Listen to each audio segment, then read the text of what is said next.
And Hare Rama Jogayya గారు కూడా పవన్ కళ్యాణ్ గారికి లేఖ రాయడం జరిగింది. మొన్న యువగలం జరిగిన సభలో లోకేష్ గారు ముఖ్యమంత్రి చంద్రబాబు నాయుడు గారు ఆయన ప్రస్తావించారు. సో దాని గురించి మీరేం చెప్తారంటే ఆయన ముఖ్యమంత్రి ఎవరనేది మీరు మాకు ఖచ్చితంగా చెప్పాల్సి ఉందని ఆయన లేఖలో పేర్కొన్నారు. సో దాని గురించి ముఖ్యమంత్రి విషయం మీద మా అధినాయకుడు లోకేష్ గారు, చంద్రబాబు నాయుడు గారు కానీ, యువ నాయకుడు లోకేష్ గారు కానీ చాలా క్లియర్గా ఉన్నాం. ఇవాళకి కూడా మా సిద్ధాంతం ఒకటే. ఎవరైతే రాష్ట్రాన్ని అభివృద్ధి పదంలో నడిపించారో ఈరోజు ఈ దగాపడ్డ ఆంధ్రప్రదేశ్ ఎలా అయితే మరుగున పడ్డదో ఈ ఆంధ్రప్రదేశ్ని మళ్ళీ పైకి రావాలి అన్నా, వివిధ రకాలుగా డెవలప్ చేయాలన్నా, సంక్షేమాన్ని అభివృద్ధిని ఒకే తాటి మీదకి తీసుకొచ్చి నడిపించాలన్నా ఒక అనుభవజ్ఞుని అయితేనే పని అవుతుంది. అది చంద్రబాబు నాయుడు గారు అయితేనే దాని పని అవుతుంది. ఇది అందరికీ తెలిసిన విషయమే. చంద్రబాబు నాయుడు గారే రేపు జనసేన తెలుగుదేశం పార్టీ ఉమ్మడిగా ఫామ్ అయ్యే గవర్నమెంట్కి ముఖ్యమంత్రి అభ్యర్థి కాదు, ముఖ్యమంత్రిగా కాబోతున్నారు. అందులో ఎటువంటి డౌటు లేదు. ఇది అందరికీ కూడా తెలిసిందే. దీన్ని ఏదో డివైడ్ చేయాలని, ఏదో మా మధ్య గొడవలు పెట్టాలని వాళ్ళు చేసే ప్రయత్నమే తప్ప అంతకు మించి ఏమీ రాదు. వాళ్ళు ఎంత చించినా ఏం చేసినా జనసేన తెలుగుదేశం పార్టీ కలిసే ఉంటాయి, కలిసే ముందుకెళ్తాయి, కలిసే ప్రభుత్వాన్ని ఫామ్ చేస్తాయి. ముఖ్యమంత్రి చంద్రబాబు నాయుడు గారే ఉంటారు. అందులో ఎటువంటి డౌటు లేదు. ఓకే, ఒకవేళ చంద్రబాబు నాయుడు గారు కాకుండా ఉంటే లోకేష్ గారు అయ్యే ఛాన్స్ ఉందా? మీకు చాలా క్లియర్గా లోకేష్ గారు కూడా అనేక సభల్లో చెప్పారు. పవన్ కళ్యాణ్ గారు కూడా చాలా క్లియర్గా చెప్పారు. రాష్ట్రానికి సుదీర్ఘకాలం ఒక అనుభవజ్ఞుని ముఖ్యమంత్రిగా ఉండబోతున్నారు అని లోకేష్ గారు చెప్పారు. రాబోయే 5 సంవత్సరాలకి చంద్రబాబు నాయుడు గారే ముఖ్యమంత్రిగా ఉండబోతున్నారు. పరిపాలన ఏదైతే ఉందో, ఏదైతే దారి తప్పిన ఆంధ్రప్రదేశ్ లాగా తయారు చేశారో ఈ జగన్మోహన్ రెడ్డిని, దాన్ని గాడిలో పెట్టడానికి చంద్రబాబు నాయుడు గారే సమర్థులు. చంద్రబాబు నాయుడు గారే ముందుకు తీసుకెళ్తారు. దాన్ని పవన్ కళ్యాణ్ గారిని తోడుగా పక్కన కూర్చోబెట్టుకొని తీసుకెళ్తారు. Okay, right. అయితే మరి మొన్న ఇప్పుడు ఇందాక లెటర్ రాశారని చెప్పాను కదా సార్, తిరిగి పవన్ కళ్యాణ్ గారు కూడా హరే రామ జోగయ్య గారికి ఒక లెటర్ రాయడం జరిగింది. గెలిచిన తర్వాత డిసైడ్ చేస్తాం ముఖ్యమంత్రి ఎవరనేది. సో మరి దాని గురించి దానిలోనే ఇంకో పాయింట్ కూడా రాశారు. పోటీ చేసే సీట్లు ఎన్ని, బలాబలాలు ఎన్ని అవే నిర్ణయిస్తాయని కూడా రాశారు. అవన్నీ కూడా తెలుసుకోవాలి. ఆ తర్వాత హరిరామ్ జోగయ్య గారు ఇది నా ఫేక్ లెటర్ అని కూడా చెప్పడం జరిగింది.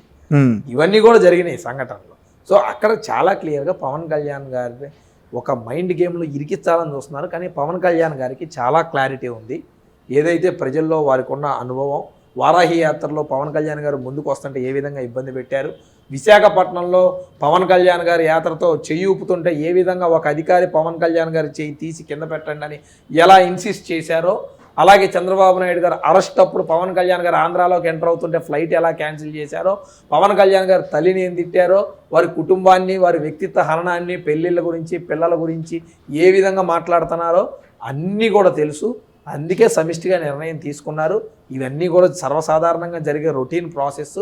రేపు మాత్రం ఉమ్మడి ముఖ్యమంత్రిగా చంద్రబాబు నాయుడు గారే ఉండబోతున్నారు. తెలుగుదేశం పార్టీ జనసేన ప్రభుత్వం ఏర్పడబోతుంది. చంద్రబాబు నాయుడు గారే ముఖ్యమంత్రిగా ఉండబోతున్నారు. అందులో ఎవరికి ఎటువంటి డౌటు లేదు. పవన్ కళ్యాణ్ గారు కూడా సముచిత స్థానంలో ముందుండి చంద్రబాబు నాయుడు గారిని ముఖ్యమంత్రిని చేస్తున్నారు. అంటే మొత్తం 5 ఏళ్ళు ఆయన ఉంటారా, లేకపోతే 2.5 ఏళ్ళు అట్లా పంచుకునే అవకాశం? సుపరిపాలన కావాలన్నా, జనాలకి ఇచ్చిన హామీలు నిలబడాలన్నా, జనాలు ఏదైతే మనం పోగొట్టుకున్న ఇండస్ట్రీస్, ఉద్యోగాలు, మరుగున పడ్డ జీడిపి ఇవన్నీ పరిగణలోకి రావాలన్నా 5 సంవత్సరాలు కూడా సరిపోని పరిస్థితి. ఈరోజు జగన్మోహన్ రెడ్డి ఈరోజు రాష్ట్రాన్ని అంత దిగదార్చాడు. ఈరోజు రాష్ట్ర ప్రజల్ని వీటన్నిటినీ సెటిలైట్ చేయాలంటే 5 సంవత్సరాలు కూడా సరిపోని పరిస్థితి. కానీ చంద్రబాబు నాయుడు గారు రోజుకు 18 గంటలు కష్టపడతారు. కాబట్టి ఆయన ఏదైతే అతను అడ్మినిస్ట్రేషన్ వైపు చూసుకున్నా, రిమైనింగ్ శాఖల వారీగా పవన్ కళ్యాణ్ గారు కొన్ని డ్యూటీసు, లోకేష్ గారు కొన్ని, ఇంకొంతమంది సమర్థమైన బీసీ లీడర్స్ అందరూ కూడా ఉన్నారు.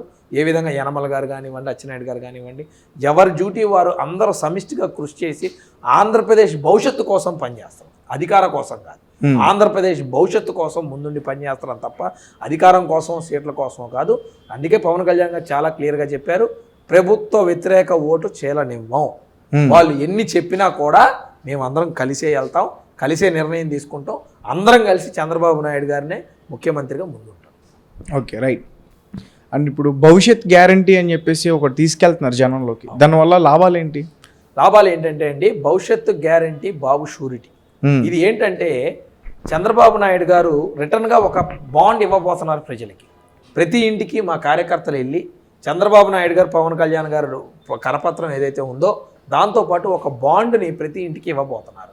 ఏదైతే మేము ఇచ్చిన హామీలు మేము నెరవేరుస్తాం పలానా టైంలోపు అని ఒక బాండు, అలాగే వారి పిల్లల భవిష్యత్తు రేపు బాగుండాలంటే ఎటువంటి ఏ ప్రాంతానికి తీసుకొస్తే ఏం బాగుంటాయి అనే ఒక పేపరు, ఈ రెండు కూడా వాళ్ళని తీసుకొచ్చి వీటికి మేము షూరిటీ, చంద్రబాబు నాయుడు అనే నేను షూరిటీ, నేను ఇంతకుముందు ఇన్ని చేశాను కాబట్టి ఆయన మీద ఒక చరిష్మా ఇవన్నీ ఉన్నాయి కాబట్టి నేను షూరిటీ, నాతో పాటు పవన్ కళ్యాణ్ కూడా గ్యారంటీ ఉంటారు, భవిష్యత్తుకు బాబు గ్యారంటీ, భవిష్యత్తుకు గ్యారంటీ అనేది ఈ ఒక స్లోగన్తో ప్రజల్లోకి వెళ్తున్నాం. ప్రజలు కూడా దాన్ని ఆనందంగా భావిస్తున్నారు. చాలామంది వార్డులలో మేము వెళ్తుంటే పక్క బజార్లో రేపు పెడదామని ఇవాళకి ఈ బజార్ కంప్లీట్ చేస్తే తెల్లారి మళ్ళీ మాకు రాలేదన్న ఆ పేపర్ మాకు కావాలి అని ఒక సర్టిఫికేట్ బాండ్ లాగా ఫీల్ అవుతున్నారు పబ్లిక్. అది ఎందుకంటే చంద్రబాబు నాయుడు గారి మీద ఉన్న నమ్మకం అటువంటిది. ఈరోజు ప్రజల్లో ఆ చరిష్మా ఉన్న నాయకుడు చంద్రబాబు నాయుడు గారు. ఏ విధంగా అయితే ఈరోజు గతంలో మేము చూసాం, మేమంతా వ్యాపారస్తులు, మా కుటుంబంలో మా తాతగారిది కిరాణా కొట్టు, తాతగారికి 10 మంది సంతానం, 10 మంది సంతానంలో ఒకళ్ళకి మేము సంతానం. మా 10 మంది సంతానం మా పెదనాన్నలు కానివ్వండి, బాబాయిలు కానివ్వండి, మేనత్తలు కానివ్వండి, నాన్నగారు కానివ్వండి, ఈ టోటల్ కుటుంబంలో మేము ఒక 70 నుంచి 80 మంది కుటుంబ సభ్యులు. మా తాతయ్య గారు ఒక కిరాణా కొట్టు మీదనే వీళ్ళందరూ పెళ్లిళ్ళు చేశారు. మేమందరం డివైడ్ అయ్యి ఎవరి వ్యాపారాలు వాళ్ళు కుటుంబాల వారిగా డివైడ్ చేసుకున్నాం.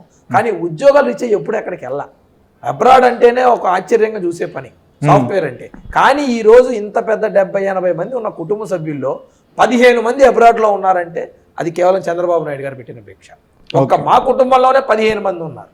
కుర్చీలో కూర్చొని కిరాణా కొట్టుల్లో, చిల్లర కొట్టుల్లో వ్యాపారం చేసుకునే మాలాంటి వాళ్ళకి అబ్రాడ్లో కూర్చొని కాలు మీద కాలు వేసుకొని ఉద్యోగాలు చేసే ఆవశ్యకత, లక్షల్లో సంపాదించే అదృష్టం కల్పించారంటే అది చంద్రబాబు నాయుడు గారే. అందులో డౌట్ ఏముంది?